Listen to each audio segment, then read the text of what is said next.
Throughout its existence, humanity has demonstrated a capacity for invention that defies the perceived limits of its own era. While today we race towards Mars, a mere century ago the cosmos itself was a frontier of the imagination, a void yet to be crossed. But the arc of ingenuity is not confined to our modern age.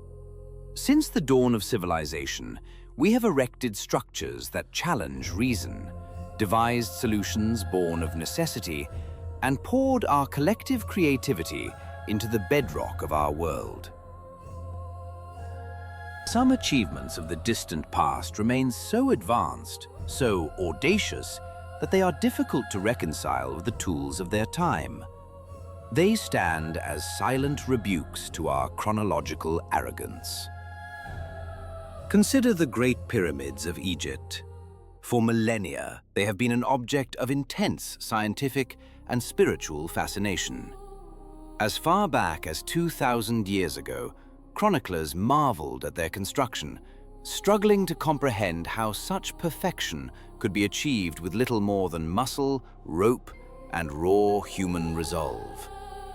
It is no surprise that the Great Pyramid of Giza was enshrined as one of the 7 wonders of the ancient world.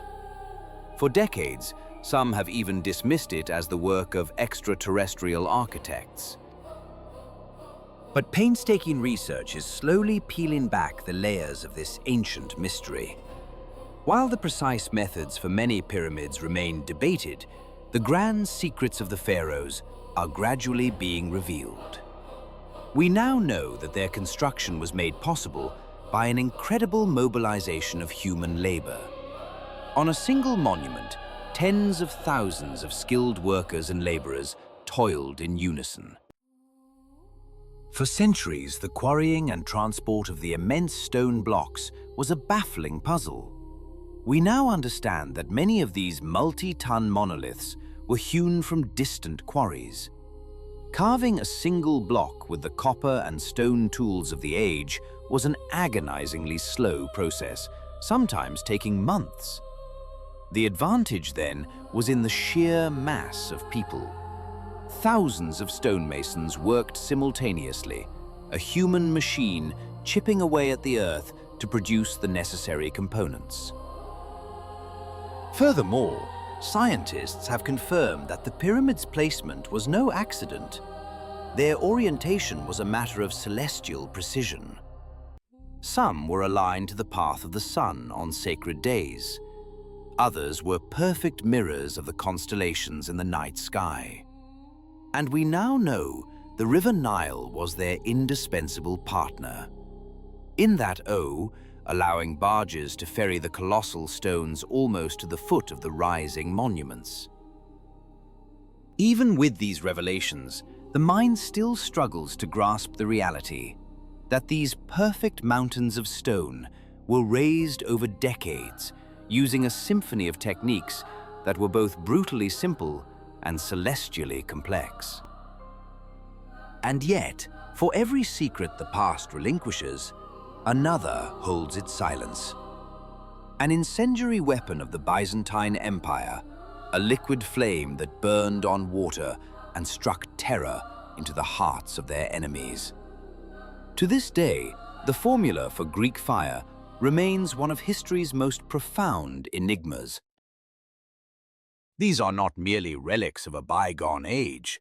They are monuments to an ambition that time cannot erode. They whisper a timeless truth from across the centuries, that the line between the possible and the impossible is drawn not by technology, but by the unwavering force of human conviction.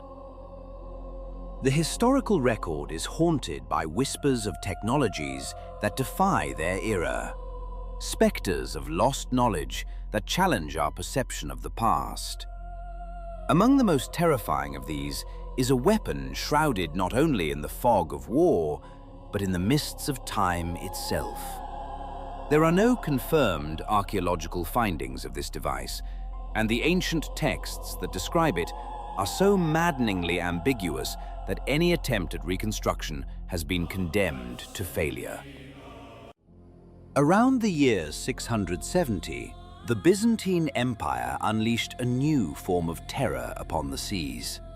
Stay with me, because what comes next has been hidden for a very long time, and only a few people know the truth behind it.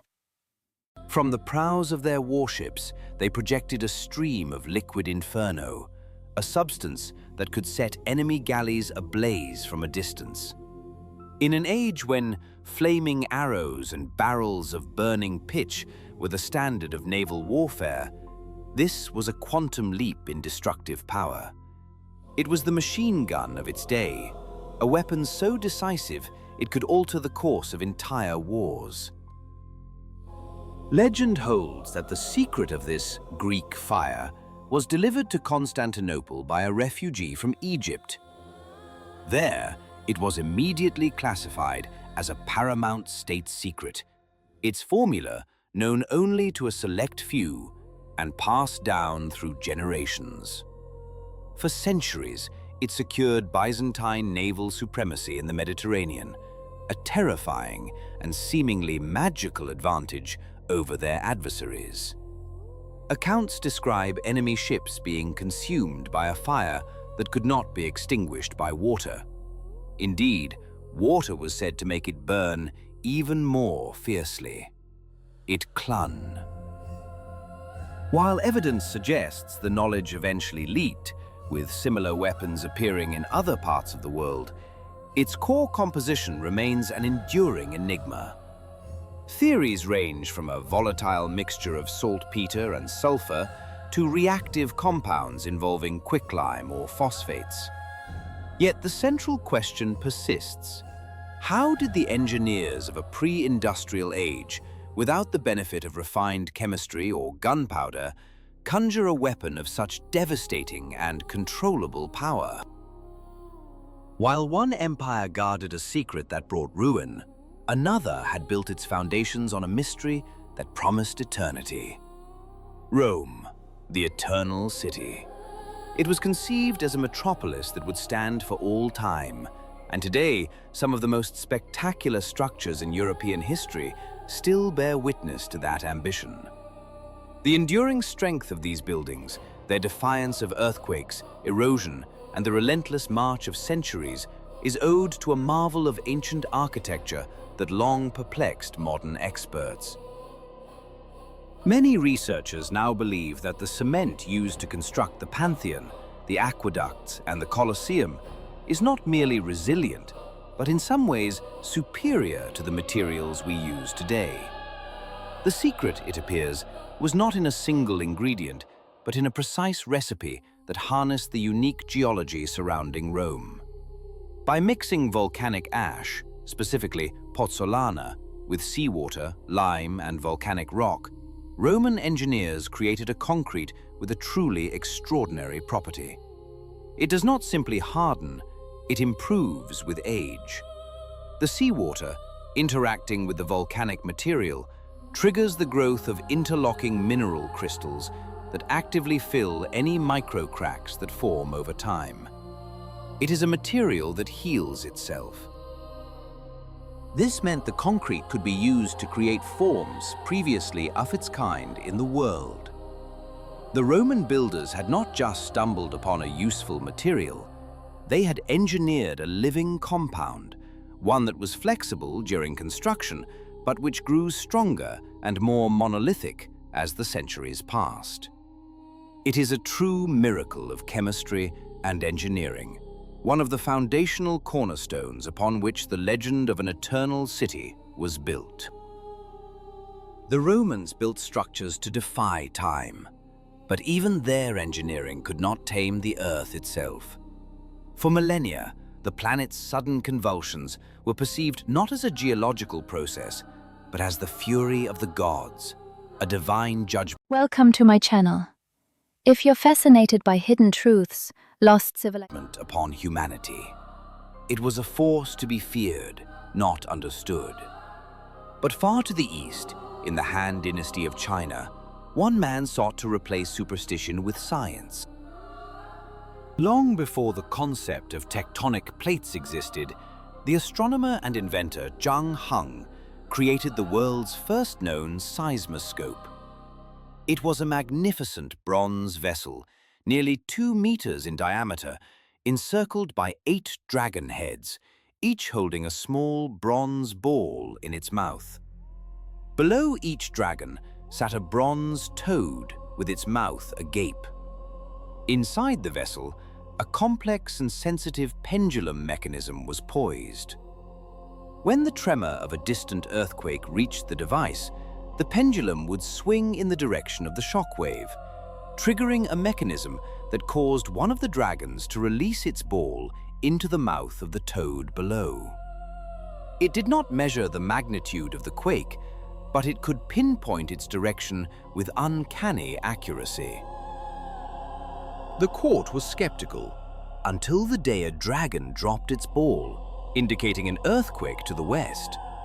With no tremors felt in the capital, the device was dismissed as a failure. Days later, a messenger arrived from a province hundreds of kilometers to the west, reporting that a devastating earthquake had occurred on the very day Zhang Heng's machine had marked it.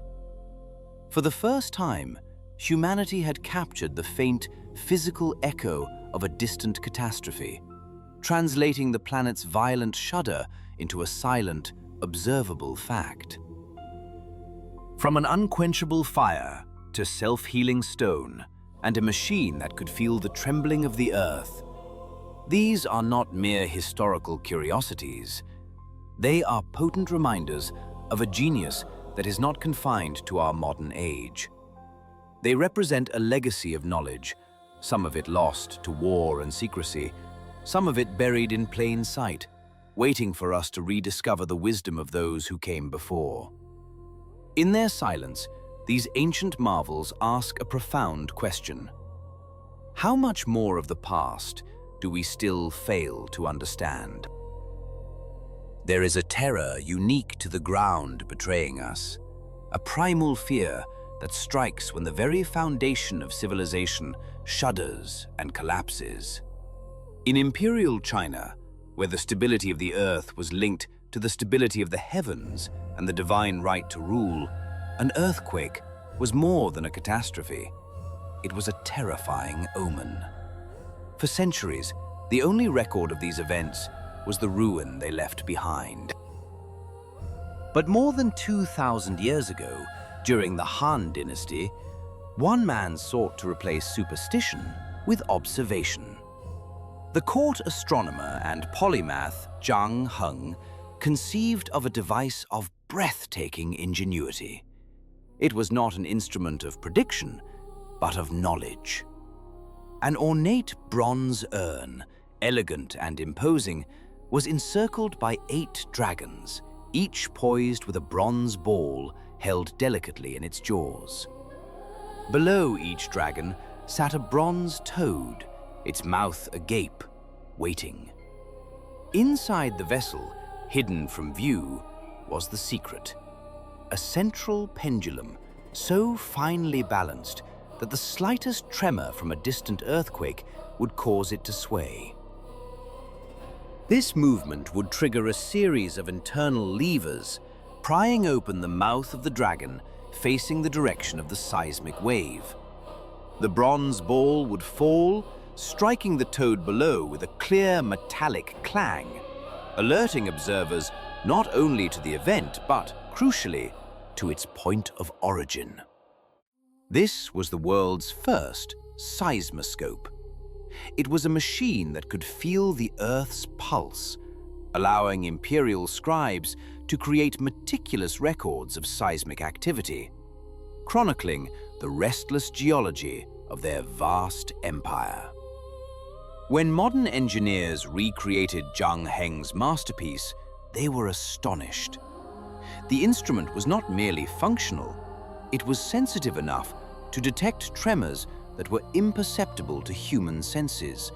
Its accuracy, a profound testament to an ancient understanding of mechanics and vibration. But the desire to command the physical world was not confined to the East. In another great crucible of thought, the Hellenistic city of Alexandria, Ingenuity was applied not to foresee disaster, but to manufacture divinity. In this cosmopolitan hub, home to the Great Library and the towering Pharos Lighthouse, a mathematician and engineer known as Hero of Alexandria explored the hidden power of the elements.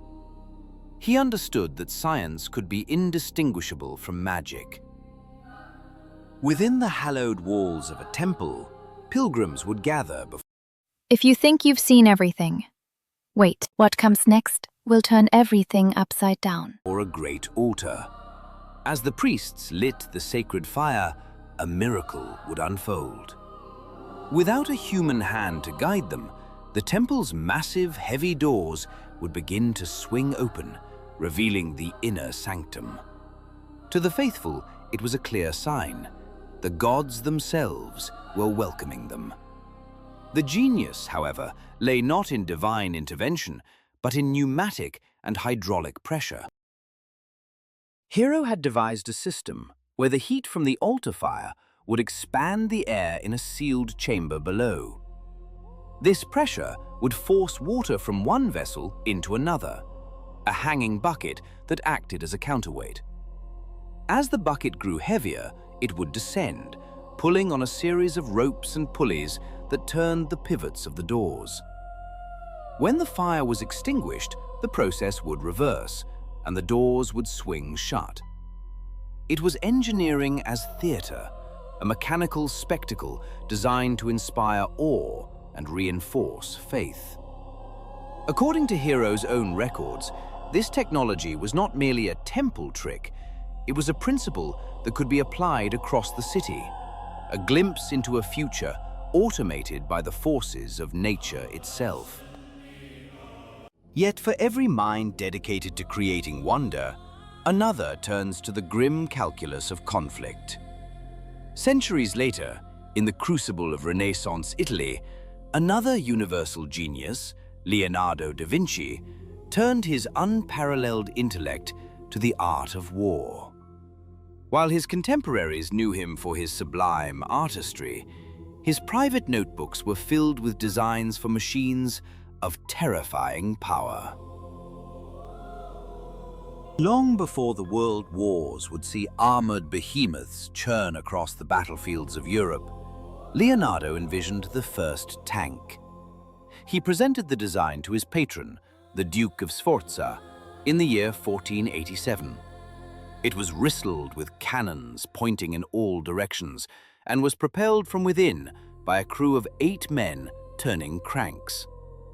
It was conceived as the ultimate weapon, a mobile fortress designed to break enemy lines and sow terror. Page. Experts today debate its feasibility. Its immense weight would have made it a nightmare to move on soft ground. Replicas, built from his plans, have yielded mixed results, some demonstrating its potential, others highlighting its crippling flaws. Some even note a deliberate error in his gear designs, a possible safeguard to prevent his most terrible creation from being unleashed upon the world. From a bronze dragon that feels the earth's tremor, to a temple door that bows to fire, to a wooden beast designed for the battlefield, these artifacts are more than historical curiosities. They are echoes of a fundamental human impulse: to understand the world, to shape it to our will, and to exert power over it.